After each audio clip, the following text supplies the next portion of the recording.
Hello and welcome to this second video on de Moivre's theorem. And in this video we're going to pick up on some of the key principles that we looked at in the first part of de Moivre's theorem, but then also see how that we can apply de Moivre's theorem to derive some trigonometric identities. So before we begin, let's recap the basic principle of de Moivre's theorem, which applies mainly to us for numbers that are represented in polar form. Say I have the complex number z, and that complex number is equal to a magnitude r at an angle of theta. And what we said in our previous video was that if we raise that complex number to a power, say we raise z to the power n, then that's the same as raising that magnitude r to the power n and multiplying the angle by n. So for example, if we had z squared, then that would be equal to r squared at an angle of 2 theta, and so forth. I'm assuming you've seen the first part of this video as we move on to the second part, but if you haven't already, it's probably worth watching part 1 to understand de Moivre's theorem and where it comes from before we start to look in this video at how we apply it to more complicated trigonometric identities.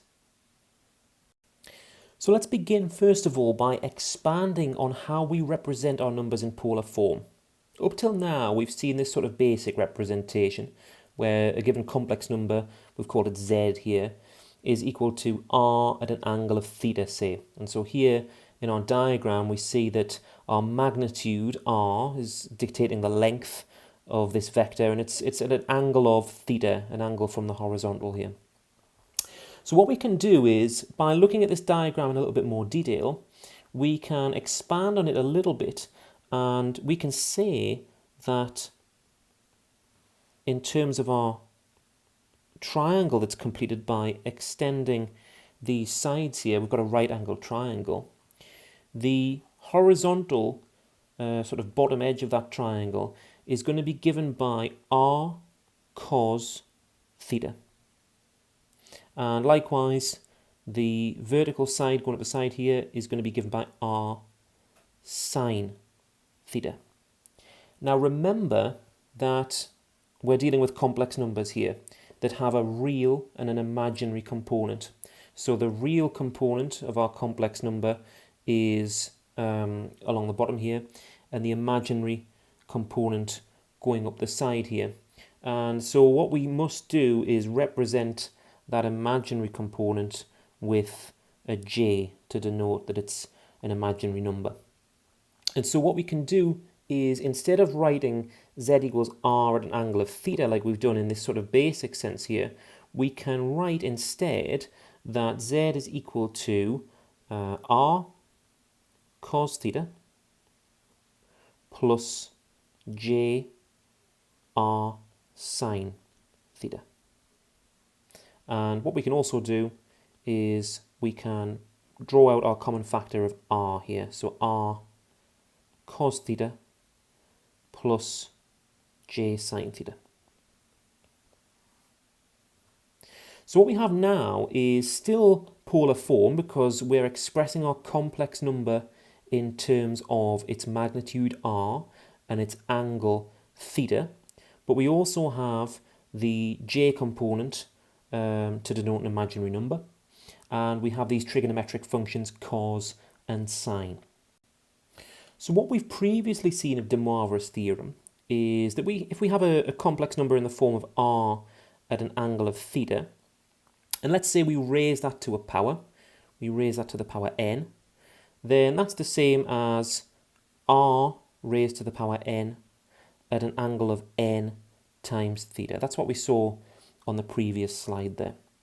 But this same principle applies to our new formulation of de Moivre's theorem as well.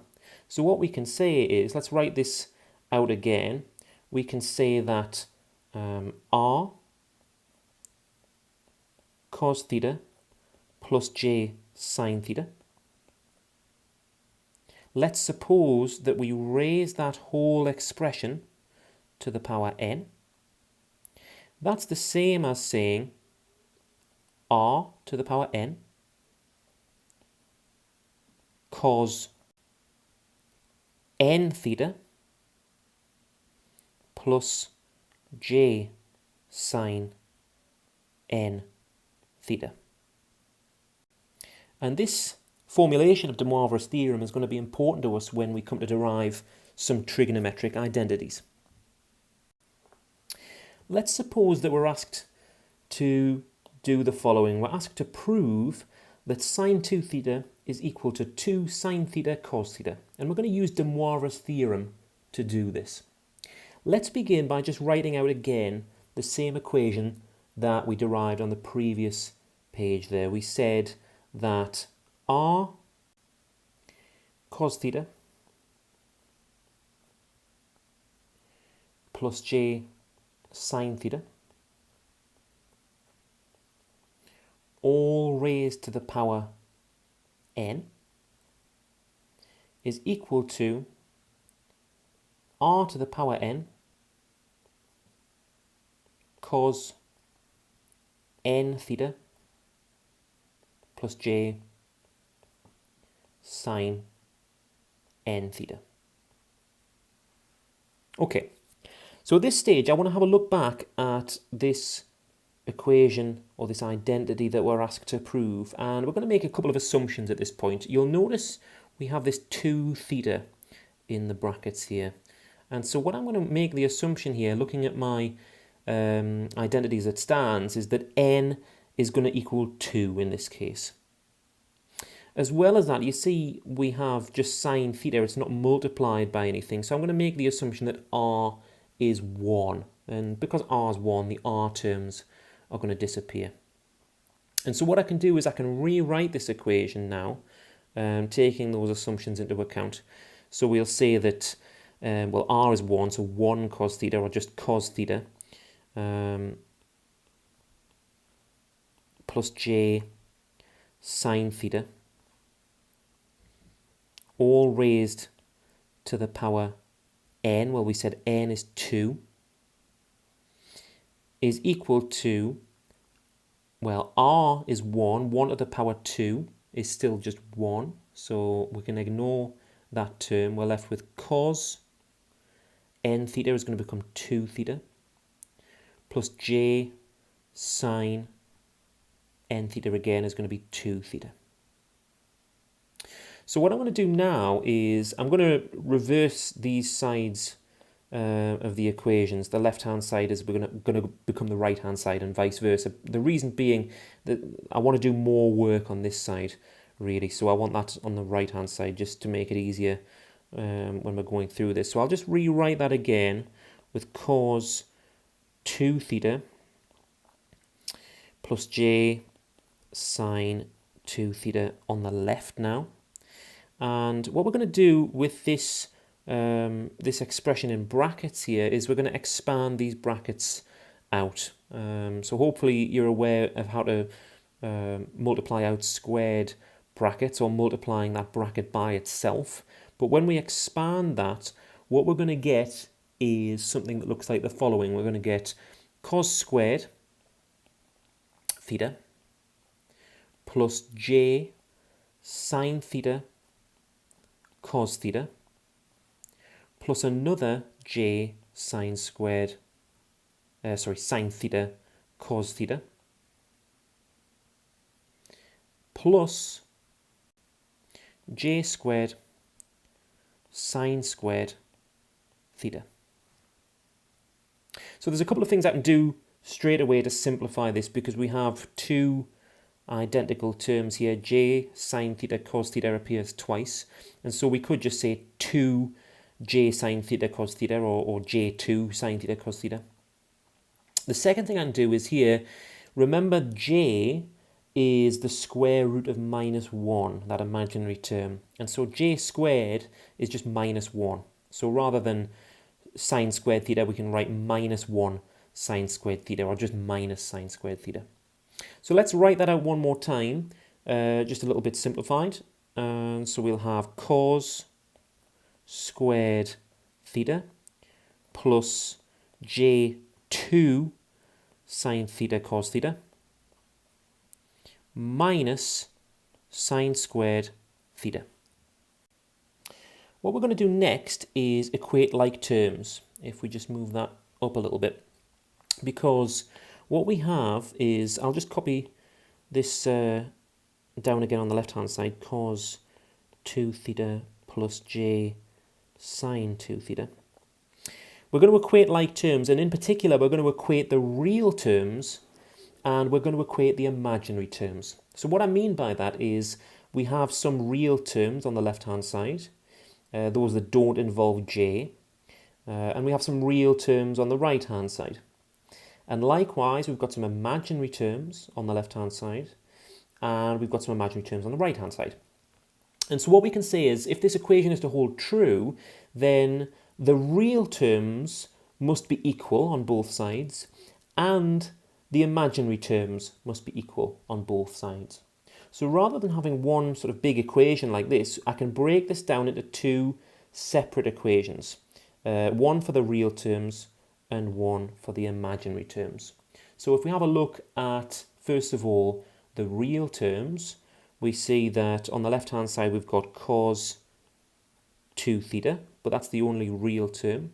On the right-hand side we've got cos squared theta minus sine squared theta. We can also do the same thing for the j terms, the imaginary terms, on the left and right hand side. So on the left hand side we've got j sine 2 theta, and on the right hand side our only imaginary term is j 2 sine theta cos theta. And so again we can make a sort of smaller equation like that. We can say j sine 2 theta is equal to j 2 sine theta cos theta. What I can also do here is I can just cancel these j terms from both sides. So we can remove those like so. So what we find is, looking at the second of these two, we have proved the identity that we set out to prove at the start. Sine 2 theta is equal to 2 sine theta cos theta. And in the process, actually, we've also derived another trigonometric expression here. Cos 2 theta is equal to cos squared theta minus sine squared theta. So we've got two expressions that have been derived from using de Moivre's theorem. So in the last example there, we proved what's called a double angle formula, one of the trigonometric identities, and we did that using de Moivre's theorem. We're going to do something similar, but this time we're going to prove, hopefully, a triple angle formula, another trigonometric identity, and it's this one here: sine 3 theta equals 3 sine theta minus 4 sine cubed theta. And we're going to use a very similar approach. In the last example, we assumed that r was 1 and n was 2 in our formulation of de Moivre's theorem. And we're going to do something very similar here. We're going to again assume that r is 1 because there's no coefficient before the sign, and we're going to assume that n is 3. And so when we write out our formulation of de Moivre's theorem, I'll swap the left and right hand sides straight away to begin with, just to save swapping them round later. We'll end up with something like this. We'll be able to say that cos 3 theta plus j sine 3 theta is equal to cos theta plus j sine theta raised to the power 3. So that's exactly the same formula as we saw simplified in the previous example. It's just that n is 3 this time instead of 2. So what we're going to do again on the right hand side is we're going to expand this function here. In the last example we had a squared bracket to expand. In this particular example, we've got a cubed bracket, which is slightly more difficult to expand. It involves using something called Pascal's triangle, which you may have heard of. I'm not going to go into how to expand a cubed bracket in this particular video, but you can look up Pascal's triangle for yourself and see how this has been done if you're not already aware. But I want to keep this video as short as possible. But when we expand this particular cubed bracket, we end up with something that looks like this. We get cos cubed theta plus j 3 cos squared theta sine theta plus j squared 3 cos theta sine squared theta plus j cubed sine cubed theta. So one of the simplifications that we can make, same as the last example, we see there's a j squared here, and j squared becomes minus 1, or just minus. But we also have some, or a j cubed term here.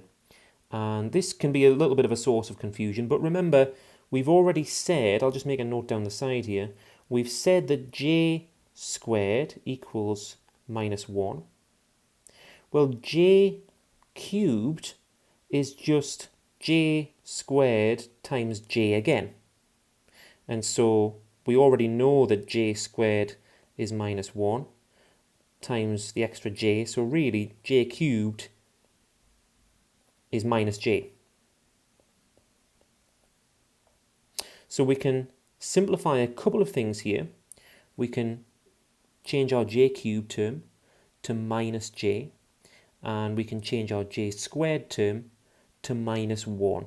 Let's save on writing those out again by just making those changes in line. So that j squared term became minus 1, or just minus. And that j cubed term, we'll get rid of that there.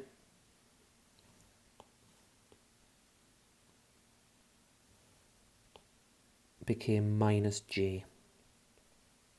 And so here we have our function cos cubed theta plus j3 cos squared theta sine theta minus 3 cos theta sine squared theta minus j sine cubed theta. And that was equal to what we set out at the start here, cos 3 theta plus j sine 3 theta. So at this stage we can equate like terms as well. We're going to take the real terms from both sides. We've got a real term here and a real term here. And we're going to take an imaginary term from both sides. So an imaginary term is going to correspond with our j term here. And we've also got a j term here. So we have two more expressions that we can write. We can say, first of all, that cos 3 theta, our real term from the left-hand side, must be equal to cos cubed theta minus 3 cos theta sine squared theta. And our imaginary terms, we've got j sine 3 theta, sorry, on the left-hand side, and we've got our imaginary terms j3 cos squared theta sine theta and minus j sine cubed theta on the right hand side. And what I'm going to do is I'm going to cancel the j straight away without writing them down, but we know that they were there originally. But by cancelling the j's, all we're left with is sine 3 theta on the left hand side, and that's going to correspond with 3 cos squared theta sine theta minus sine cubed theta. So out of these two smaller equations that we've derived here, looking back at the original function that we're expected to prove, it looks like it's the second one in terms of sine 3 theta that is the one that we're most interested in, but it doesn't match what we're expecting yet. And so there's a little bit more work to do. To do that, we're going to call upon another trigonometric identity involving this cos squared theta term that we see in our expression at the moment. And if I can fit it in the corner here, that identity looks like this. Cos squared theta is equal to 1 minus sine squared theta. And what we're going to do is we're going to take advantage of that by replacing our cos squared theta by our 1 minus sine squared theta in this particular function. So let's write it out again. We'll say that sine 3 theta on the left hand side is equal to 3, but this time making that substitution 1 minus sine squared theta, sine theta minus sine cubed theta. Okay, so let's expand this bracket just a little bit, because you'll see that it's multiplied by 3 and it's multiplied by sine theta. Let's multiply that bracket by sine theta first of all. And so what we'll find is that we have, if I can squeeze it below, 3, 1 times sine theta is going to be sine theta. Sine squared theta times sine theta again is going to give us sine cubed theta. So we have minus sine cubed theta. And then, not forgetting our minus sine cubed theta on the end there. We need a bit more room, so let's move this up a bit. Now multiplying by 3, so we have 3 sine theta minus 3 sine cubed theta minus sine cubed theta. And then lastly is to say, well, we've got minus 3 sine cubed theta minus another sine cubed theta, and so that is minus 4 sine cubed theta. So let's write that out again. 3 sine theta, now it's minus 4 sine cubed theta. And we'll bring that term down here on the left hand side, sine 3 theta. So hopefully, let's just check, but what we found corresponds to what we set out to achieve at the start there. Sine 3 theta is equal to 3 sine theta minus 4 sine cubed theta, and yes, that agrees. So hopefully you found this video useful. First of all, as a revisiting of de Moivre's theorem, which we covered in a previous video, but how we can apply de Moivre's theorem to derive these trigonometric identities, a double angle formula in the previous example and a triple angle formula in this example here.